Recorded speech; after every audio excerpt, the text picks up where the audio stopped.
सीता गांव में अपनी अच्छाई के लिए बहुत प्रसिद्ध थी। जो बच्चे पढ़ाई में थोड़े कमजोर थे और गरीबी की वजह से ट्यूशन की फीस भरने में असमर्थ थे, उन गरीब बच्चों को फ्री में पढ़ाती थी। रोज शाम बच्चों को पढ़ाती और उनके साथ खेलती भी। उन्हीं बच्चों में से एक बच्चा था चिंटू।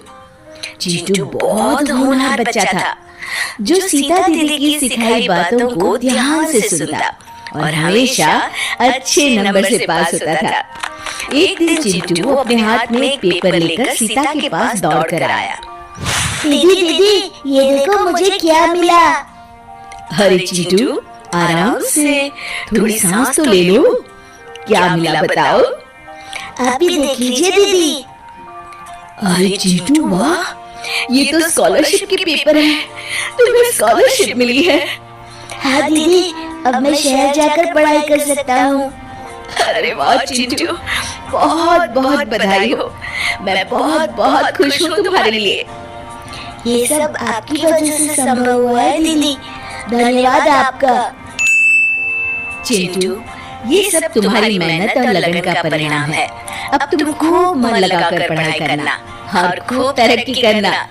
ठीक है दीदी, अब मैं घर जाता हूँ। मुझे तैयारी भी तो करनी है शहर जाने की। ठीक है चिंटू।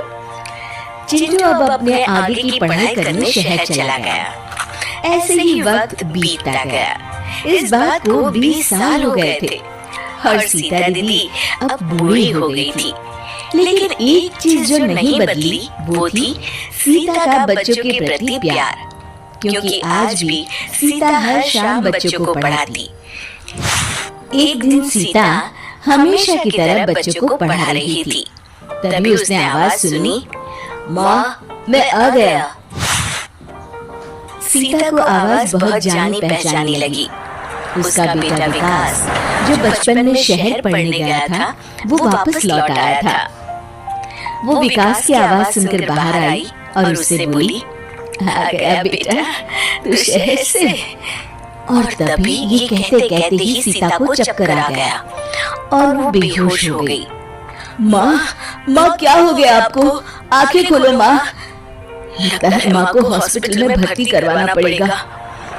विकास ने बिना देरी किए सीता को शहर के हॉस्पिटल में भर्ती करवा दिया। उस हॉस्पिटल में सीता का 4 दिन तक इलाज चला। 4 दिन बाद जब सीता को होश आया तो उसे कुछ समझ में नहीं आ रहा था। विकास, मैं कहाँ आ गई? मुझे क्या हो गया था? तुम इतने साल बाद घर आए, पर मुझे क्या हुआ कुछ समझ में नहीं आया। कुछ याद क्यों नहीं आ रहा? तभी विकास ने माँ को सारी बात बताई। माँ, अब हम लोग घर जा सकते हैं। अब आप पूरी तरह ठीक हो गई हैं। मैं तो ठीक हो गई हूँ, पर इतने बड़े हॉस्पिटल का बिल हम कैसे चुका पाएंगे? माँ, अब चिंता मत करो। मुझे लगता है 30 या 40 हजार से ज्यादा का बिल नहीं आएगा। उतने पैसे तो है मेरे पास, मैं दे दूंगा। आपकी तबीयत ठीक हो गई है, मुझे और क्या चाहिए? सीता मुस्कुरा दी, लेकिन उसे अभी भी चिंता सता रही थी। हे भगवान, हमारी मदद करना। विकास और उसकी माँ अब बिल काउंटर पर पहुंचे। ये लीजिए आपका बिल। विकास ने जब बिल देखा तो उसके तो होश ही उड़ गए। बिल 90,000 का था। क्या हुआ बेटा, कितना बिल है? माँ, 90,000। क्या 90,000? हे भगवान, इतने पैसे कहाँ से आएंगे? हम तो इस शहर में किसी को जानते भी नहीं। माँ, आप फिक्र मत कीजिए। विकास माँ से बात कर ही रहा था, तभी वहाँ वो डॉक्टर और नर्स आ गए जो सीता का इलाज कर रहे थे। अब कैसी तबीयत है आपकी? ठीक हूँ डॉक्टर साहब। डॉक्टर ने विकास के हाथ में बिल देखा। वो सब कुछ समझ गए। थोड़ा सा मुस्कुराए और नर्स से बोले, ये मेरे कैबिन में रख देना, इनका बिल मैं दे दूंगा। ठीक है सर। सीता और विकास दोनों आश्चर्य से डॉक्टर की तरफ देखने लगे।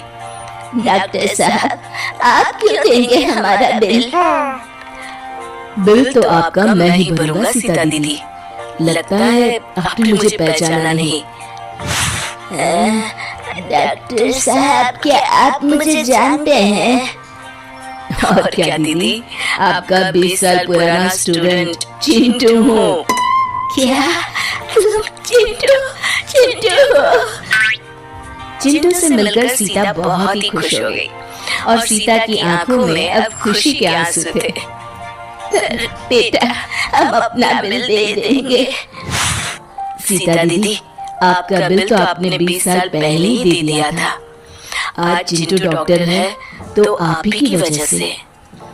सीता मन ही मन भगवान को धन्यवाद करने लगी। शिक्षा, हमारी अच्छाई हमारे साथ हमेशा रहती है। हमारे द्वारा किए गए अच्छाई के फल हमें किसी न किसी रूप में जरूर मिलते हैं। तभी तो कहते हैं, कुछ बनने से पहले एक अच्छे इंसान जरूर बनो।